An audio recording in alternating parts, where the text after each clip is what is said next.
Hello everyone. Last వీడియోలో clock అనే topic గురించి 0 డిగ్రీస్ యాంగిల్ అనే టాపిక్ గురించి చూడడం జరిగింది. సో ఈ వీడియోలో అదే క్లాక్ అనే టాపిక్ నుంచి వెళ్ళి 180 డిగ్రీస్ యాంగిల్కి సంబంధించిన ప్రాబ్లమ్స్ అనేది ఈ వీడియోలో డిస్కషన్ చేద్దాం. సో అన్నీ కూడా ఇంపార్టెంట్ అండి. 0 డిగ్రీస్కి సంబంధించి, 180 డిగ్రీస్కి సంబంధించి, 90 డిగ్రీస్కి సంబంధించి. రైల్వేలో ఏదో ఒక షిఫ్ట్లలో 100%గా 0 డిగ్రీలా, 90 డిగ్రీసా, 180 డిగ్రీయా. సో ఈ ప్రాబ్లమ్స్ నుంచి వెళ్ళి కంపల్సరీగా 1 మార్క్ అయితే రావడం జరుగుతుంది. సో జాగ్రత్తగా వినండి, ఓకేనా? రైట్. ఇప్పుడు సో దేనికి సంబంధించిన ప్రాబ్లమ్స్ అంటే 180 డిగ్రీస్కి సంబంధించిన ప్రాబ్లమ్స్, ఓకేనా? క్వశ్చన్ అనేది ఏ విధంగా ఫ్రేమ్ అవుతుందంటే, రైట్, ఏ సమయంలో 1 మరియు 2 గంటల మధ్యలో, ఏ సమయంలో, ఓకేనా, ఏ సమయంలో నిమిషాలముల్లో మరియు గంటలముల మధ్య కోణం 180 డిగ్రీలుగా ఉండును. ఏదో ఒక టైం ఇస్తాడండి. ఫర్ ఎగ్జాంపుల్ 1 మరియు 2 గంటల మధ్యలో ఏ సమయంలో 180 డిగ్రీలు ఉంటుంది అనేది క్వశ్చన్ ఫ్రేమ్ చేయడం జరుగుతుంది. సో ఇంగ్లీష్లో అయితే at what time between 1 and 2 o'clock are the hands of the clock shows 180 degrees. ఓకేనా? రైట్, జాగ్రత్తగా వినండి. నిన్న మనం లాస్ట్ వీడియోలో ఏం చెప్పుకున్నామంటే, సో ఆన్సర్స్ ఏ విధంగా రాసినాం మనం. ఫర్ ఎగ్జాంపుల్ 1 to 2 మధ్యలో అని ఇచ్చింది అనుకోండి క్వశ్చన్. ఏ విధంగా రాసినాం మనం? సో 1ని ఫస్ట్ ఏదైతే హవర్ ఉంటుందో దాన్ని 5తోని మల్టిప్లై చేసినాం, మినిట్ వచ్చింది. ఆ మినిట్ని న్యూమరేటర్లో రాసినాం, 11 అనేది కాన్స్టాంట్గా తీసుకున్నాం. సో ఆ విధంగా మనకు ఆ హవరు, ఆ మినిట్, సెకండ్గా తీసుకోవడం జరిగింది. ఓకేనా? 0 డిగ్రీస్ వచ్చినప్పుడు ఫస్ట్ హవర్ని 5తోని మల్టిప్లై చేస్తే సరిపోతుంది, మినిట్ వస్తుంది. మరి ఇక్కడ 180 డిగ్రీస్ వచ్చినప్పుడు ఏ విధంగా తీసుకోవాలి ఒకసారి అబ్జర్వ్ చేయండి. ఫస్ట్ క్వశ్చన్ ఏంటంటే 1 మరియు 2 గంటల మధ్యలో అని రాసుకుందాం. 1 మరియు 2 గంటల మధ్యలో, ఓకేనా? రైట్. 1 మరియు 2 గంటల మధ్యలో మనకి ఎన్ని డిగ్రీలు ఏర్పడాలి? 180 డిగ్రీలు ఏర్పడాలి. అది ఏ టైంలో ఏర్పడుతుంది అనేది క్వశ్చన్. రైట్, ఒకసారి చూడండి. ఇప్పుడు 180 డిగ్రీస్ అంటే 180 డిగ్రీస్ అంటే ఏం తీసుకోవాలంటే, మనం 0 డిగ్రీస్ అంటే ఏం తీసుకున్నాం? ఇక్కడ ఏదైతే హవర్ ఉంటుందో దాన్ని 5తో మల్టిప్లై చేసి మినిట్స్గా తీసుకున్నాం. కానీ ఇక్కడ 180 డిగ్రీస్ అన్నప్పుడు 1కి ఏదైతే ఆపోజిట్ నెంబర్ ఉంటుందో గడియారంలో, 1కి ఆపోజిట్ ఏముంటుంది చూడండి ఒకసారి. గడియారంలో 7 అనే నెంబర్ ఉంటుంది.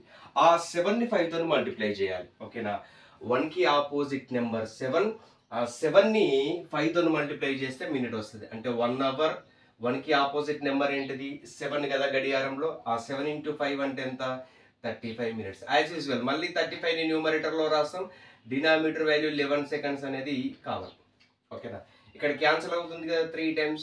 Right. 1 hour 35 plus 3 38 minutes. 11 3s 33 అంటే రిమైనింగ్ 2 ఉంటుంది. 2/11 సెకండ్స్. ఓకేనా? సో ఈరోజు ఈ వీడియో చూసేవాళ్ళు దీనికి ముందు ప్రీవియస్గా లాస్ట్ వీడియోలో 0 డిగ్రీస్ యాంగిల్కి సంబంధించి చెప్పిన, ఒకసారి చూసిన తర్వాత ఇది చూడండి, ఒక క్లారిటీ వస్తుంది. రైట్. 1 మరియు 2 గంటల మధ్యలో 180 డిగ్రీలు ఎప్పుడు ఏర్పడుతుందంటే 1 అవర్ 38 మినిట్స్ 2/11 సెకండ్స్కి ఏర్పడుతుంది. ఓకేనా? జాగ్రత్తగా వినండి. 180 డిగ్రీస్ యాంగిల్ ఇచ్చినప్పుడు స్టార్టింగ్ ఏదైతే హవర్ ఉంటుందో దానికి ఆపోజిట్ నెంబర్ తీసుకొని దాన్ని 5తో మల్టిప్లై చేయాలి. నెక్స్ట్ ప్రాబ్లం ఏంటిది? 2 to 3. 2 మరియు 3 గంటల మధ్యలో ఏ సమయంలో 180 డిగ్రీలు సో ఉంటుంది అనేది క్వశ్చన్. రైట్. ఏం చేస్తాం? 180 డిగ్రీస్ అడిగినప్పుడు 2కి ఏదైతే ఆపోజిట్ ఉంటుందో గడియారంలో, 2కి ఆపోజిట్ ఏముంటుంది? 8 అనే నెంబర్ ఉంటుంది. 8. ఆ 8ని 5తో మల్టిప్లై చేస్తాం. 2 అనేది యాజ్ యూజువల్గా రాస్తాం. మినిట్ రావాలంటే ఏం చేస్తాం? 2కి ఆపోజిట్ నెంబర్ ఏమిటిది? 8 ఉంటుంది గడియారంలో. ఆ 8ని 5తో మల్టిప్లై చేస్తాం. అంటే 40 మినిట్స్. ఇక్కడ 40 రాస్తాం మళ్ళీ /11 సెకండ్స్ అనేది కామన్. 11తో ఎన్ని టైమ్స్ క్యాన్సిల్ అవుతుంది? 3 times. అంటే 2 hours 43 minutes 7/11 సెకండ్స్ అనేది కామన్. ఓకేనా? రైట్. నెక్స్ట్ 2 to 3 తర్వాత ప్రాబ్లం ఏంటిది? 3 to 4. 3 and 4 3 మరియు 4 గంటల మధ్యలో ఏ సమయంలో 180 డిగ్రీలు అనేది ఏర్పడుతుంది? ఇక్కడ 3 అనేది 3 అవర్స్గా తీసుకుంటాం.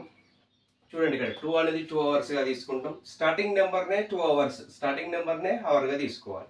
మరి మినిట్ ఎట్లా వస్తుంది? ఇక్కడ ఉన్న మినిట్ ఎట్లా వస్తుంది అంటే 3కి ఆపోజిట్ గడియారంలో ఏముంటుంది? 9 ఉంటుంది. ఆ 9ని 5తో మల్టిప్లై చేస్తాం. 45/11 సెకండ్స్. ఓకేనా? 0 డిగ్రీస్ అయితేనేమో డైరెక్ట్గా ఈ నెంబర్ని 5తో మల్టిప్లై చేస్తాం. 180 degrees వచ్చినప్పుడు ఈ నెంబర్కి ఆపోజిట్ నెంబర్ని 5తో మల్టిప్లై చేస్తాం. అంటే ఈ నెంబర్కి గడియారంలో ఆపోజిట్ నెంబర్ ఏముంటుంది? 9 ఉంటుంది కాబట్టి 9 × 5 ఎంత? 45. ఎనీ టైమ్స్ ఇక్కడ 4 టైమ్స్. ఓకేనా? 3 hours 45 + 4 49 minutes 1/11 seconds. ఓకేనా? 11తో 4 టైమ్స్ క్యాన్సిల్ అవుతుంది. 11 4s 44. 44 అంటే ఇక్కడ 45 ఉంది. రిమైనింగ్ ఎంత ఉంటుంది? 1 ఉంటుంది.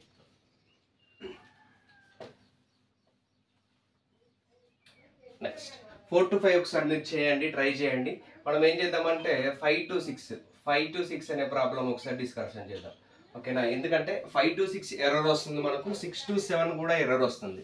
మనకు 0 degrees యాంగిల్ అన్నప్పుడు 11 to 12. ఓకేనా? సో అక్కడ ఎర్రర్ రావడం జరిగింది, అంటే 0 degrees ఏర్పడలేదు అంతే. 12 to 1 కూడా ఎర్రర్ రావడం జరిగింది, అంటే అక్కడ కూడా మనకు 0 degrees యాంగిల్ అనేది ఏర్పడలేదు అని దాని మీన్. సేమ్ ఇక్కడ కూడా 180 degrees యాంగిల్కి సంబంధించి ప్రాబ్లం చేసినప్పుడు 5 to 6కి సంబంధించిన ప్రాబ్లం అనేది మనకు 180 degrees ఏర్పరచదు. కావాలంటే ఒకసారి చూడండి. రైట్, 5ని 5 హవర్గా తీసుకుంటాం, మరి మినిట్ ఎట్లా తీసుకుంటాం? 5కి ఏదైతే ఆపోజిట్ నెంబర్ ఉంటుందో, 5కి ఏదైతే ఆపోజిట్ నెంబర్ ఉంటుందో గడియారంలో, మరి 5కి ఆపోజిట్ నెంబర్ గడియారంలో ఏముంటుంది? 11 ఉంటుంది. ఆ 11ని 5తో మల్టిప్లై చేస్తాం, అంటే 55 minutes. సేమ్ ఇక్కడ ఏదైతే ఉంటుందో న్యూమరేట్లో అదే నెంబర్ రాస్తాం. బై 11 అనేది కాన్స్టాంట్. 11ని 5తో మల్టిప్లై డివైడ్ చేయండి, ఎంత వస్తుంది? 5 వస్తుంది. అంటే 5 hours 55 + 5 60 minutes. 5 hours 60 minutes అంటే ఎంత? 6 hours. రైట్, మనకు క్వశ్చన్ ఏంటిదంటే 5 మరియు 2 గంటలు, 5 మరియు 6 గంటల మధ్యలో, 5 మరియు 6 గంటల మధ్యలో మనకు ఆన్సర్ రావాలి. కానీ చూడండి, మనకి ఎందులో ఉండాలి ఆన్సర్ అనేది? 5కి మరియు 6కి మధ్యలో